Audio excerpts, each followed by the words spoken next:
हमारे यहाँ pseudo intellectuals की तादाद जितनी बढ़ चुकी है, उनमें से एक का जिक्र इस एक एपिसोड में करना मकसूद है। सुप्रीम कोर्ट के जस्टिस थे रॉबर्ट जैक्सन साहब, वो ये कहा करते थे कि we are not final because we are infallible, but we are infallible because we are final. यानी में आपने कहा कि शायद हम फैसला कर चुके हैं, कल तक तो प्राइम मिनिस्टर उनकी मिन्नतें कर रहे थे वहाँ पर बैठ के, और फैक्ट्स को पेश किया ये ना देखा जाए कि यार हम गलत हैं या वो सही हैं या वो गलत है हम सही हैं। ठीक है, सिर्फ इतनी बात मैं करूँगा।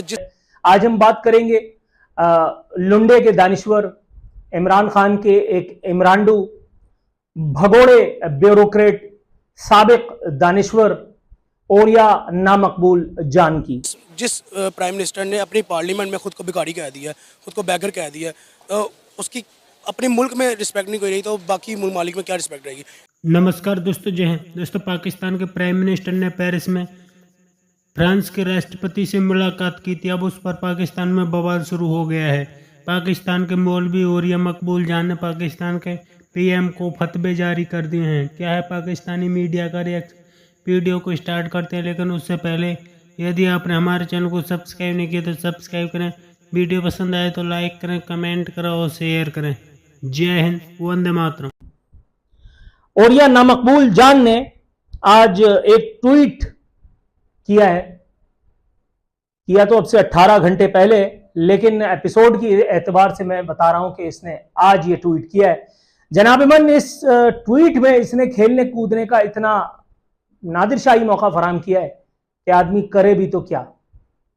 और यह मकबूल जान ने आज एक ट्वीट किया है कि जिस ट्वीट में इसने वजीर आजम शहबाज शरीफ और फ्रांस के सदर उनकी बगलगीर होती हुई एक तस्वीर पर फप्तियां कसी हैं, और जो ट्वीट किया है आपकी खिदमत में मनवन गोशगुजार करता हूं। लिख रहा है, मुझे इस गलीज फ्रांसीसी सदर की तस्वीर लगाते हुए तकलीफ हो रही है, लेकिन सिर्फ याददाश्त के लिए लगा रहा हूं कि इसने सरकारी तौर पर पेरिस में नाउज़ुबिल्लाह आका सल्लल्लाहु अलैहि वसल्लम के कार्टून लगाए थे।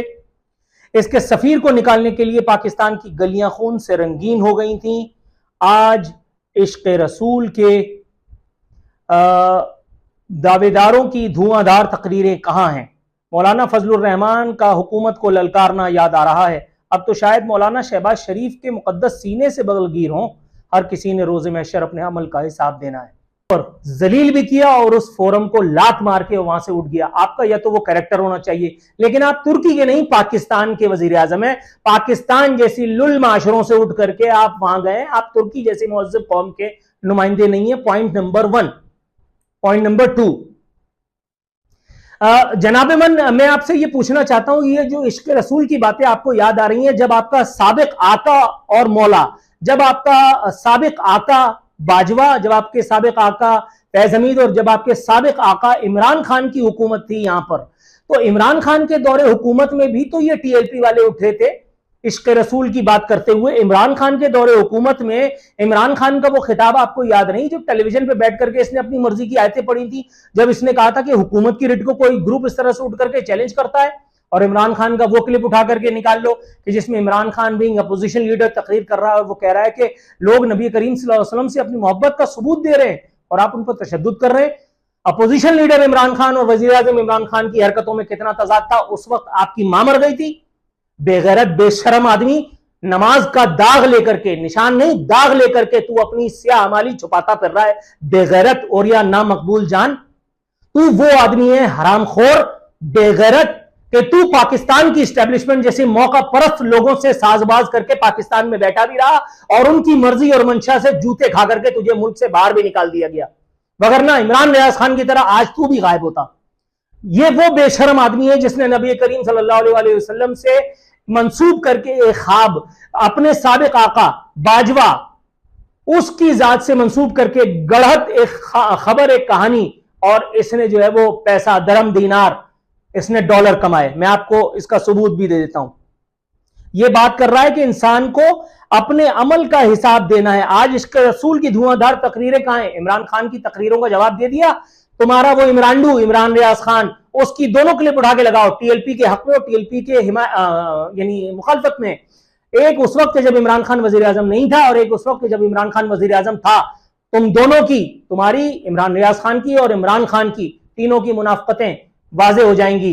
टीएलपी जब तुम्हारे दौरे हुकूमत में इश्क रसूल के लिए बकौल तुम्हारे और उनके, मैं नहीं मानता, लेकिन चलो for the sake of argument, जब वो निकलते हैं तो उनके लिए अपनी मर्जी की आयतें पढ़ देते हो, और जब वो तुम्हारे अपोजिशन में रहते हुए निकलते हैं तो तुम्हें ऐन इस्लाम और ईमान याद आ जाता है। बेशर्मो, दाढ़ी रख करके कारोबार करते हो। तुम कह रहे हो हर किसी ने रोजे हश्र अपने अमल का हिसाब देना है। अब मैं बताता हूं इस बेगैरत आदमी का वो राइटअप के जो इसने बाजवा अपने साबिक आका को खुश करने के लिए लिखा था। हफ्ता 10 नवंबर 2018, रोजनामा 92 का कॉलम, दोबारा चेक कीजिएगा अगर मैं गलत बता रहा हूं। हफ्ता 10 नवंबर 2018, रोजनामा 92 का कॉलम। मैं कॉलम मनवन पढ़ के आपकी खिदमत में गोश गुजार कर रहा हूं। कॉलम का उन्वान भी बताता हूं, एक गवाही जिसकी बहुत जरूरत थी, एक गवाही जिसकी बहुत जरूरत थी, नामी इस कॉलम में ये लिखता है। इसाक डार साहब भी मिले हैं अमेरिकन सफ़ीर को, तो यही कहा गया है कि अमेरिका हमारे साथ इस मामले में मदद करे, और सफारती डिप्लोमेसी के तहत भी ये कहा गया है कि IMF के साथ मामलात जो है हम तय करना चाहते हैं, उसमें हमारी मदद करें। तो इसका मतलब है कि अभी IMF से जान छुड़ाने वाला वक्त पाकिस्तान में नहीं आया। अगर कोई समझता है कि ये वक्त आ गया है, हम ये तासुब तो देना नहीं चाहते, ये देना नहीं चाहते, ये तासुब ठीक नहीं छोड़ना चाहते हैं। दूसरी बात ये है कि देखिए कि जो भी मुल्क आपको इमदाद देगा ना, ज़्यादातर ममालिक वो IMF की माहिदे के साथ मशरूत है।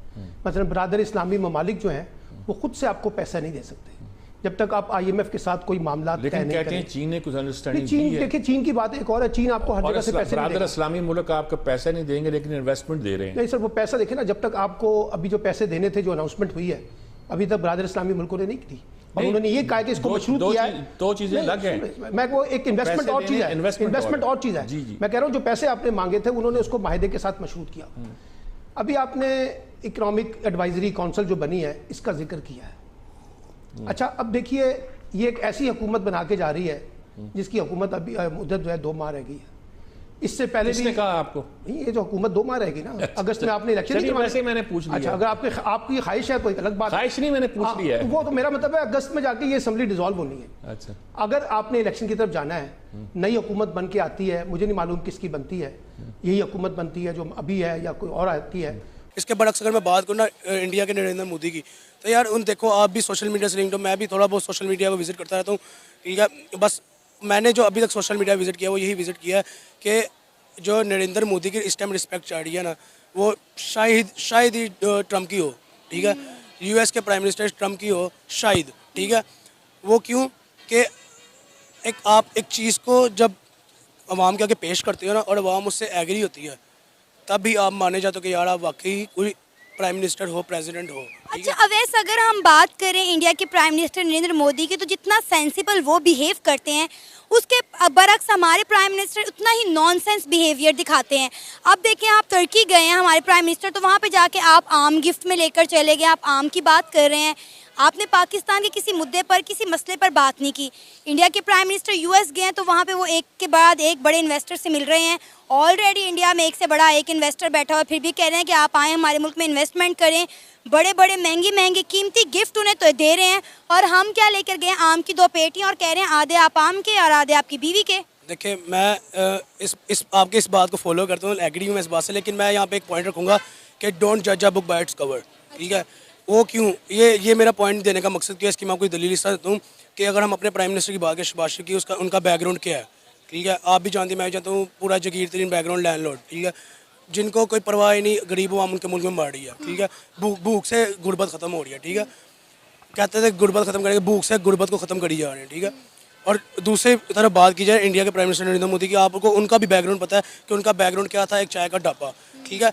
तो अब एक चाय, देखिए कंपैरिजन यह बनता नहीं, लेकिन मैं फिर भी स्टिल कंपैरिजन करूँगा। वो इसलिए करूँगा कि अगर हम सेम डे पे इंडिपेंडेंट हो सकते हैं ना, तो हम सेम पॉलिटिशियन भी डिज़र्व करते हैं, हम सेम डेवलपमेंट भी डिज़र्व करते हैं, ठीक है। इसी तरह हम कंपैरिजन भी डिज़र्व करते हैं। वो क्यों, नरेंद्र मोदी एक चाय के ढाबे से चाय का काम करके प्राइम मिनिस्टर नॉमिनेट हुए, ठीक है। उन्होंने उस दौर को गुजारा जिस दौर में उनकी आवाम जी रही थी। ऐसी है, जैसे पॉवर्टी की बात करूं, वहाँ पे इंडिया में पॉवर्टी थी, गुर्बत थी, वो खुद भी एक पॉवर्टी के सिनेरियो से गुजरे, टेन्योर से गुजरे, उनको पता है पॉवर्टी का मतलब क्या है, ठीक है। इसलिए उन्होंने अपनी डेवलपमेंट की तरफ तवज्जो दी, अपने मुल्क की तरफ तवज्जो दी, ना कि उन्होंने ये सोचा कि मैं अपने बंगले बना लूँ, मैं अपने सासे बना लूँ, अपनी जायदादें बना लूँ, ताकि मेरी आने वाली 5-6 नस्लें ईजी हो गए ज़िंदगी गुजार लें।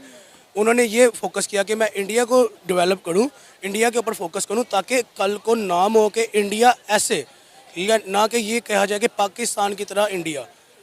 तो दोस्तों पाकिस्तान की हमेशा से आदत है कि पाकिस्तान भीख के लिए किसी की भी चापलूसी कर सकता है। यही कारण है कि पाकिस्तान का प्राइम मिनिस्टर पेरिस में जाता है, वहाँ पर वो हर किसी देश के प्रेसिडेंट से मिलता है, क्योंकि उसको पता है कि पाकिस्तान को इस वक्त भीख की बहुत ही ज़्यादा ज़रूरत है। चाहे वो फ्रांस हो, चाहे कोई भी मुल्क हो, उसे तो बस पैसे चाहिए। पाकिस्तान को पैसे आने चाहिए, चाहे किधर से भी आए। पाकिस्तान और फ्रांस के रिश्ते हमेशा से खड़बड़ रहते हैं, उसके बावजूद भी पाकिस्तान का प्रधानमंत्री फ्रांस के राष्ट्रपति से मिल रहा है, उस पर पाकिस्तान में बवाल खड़ा हो गया है। पाकिस्तान के मजहबी ठेकेदारों ने पाकिस्तानी पीएम को फतवे जारी कर दिए हैं, क्योंकि पाकिस्तान और फ्रांस में हमेशा से ठनी हुई रहती है।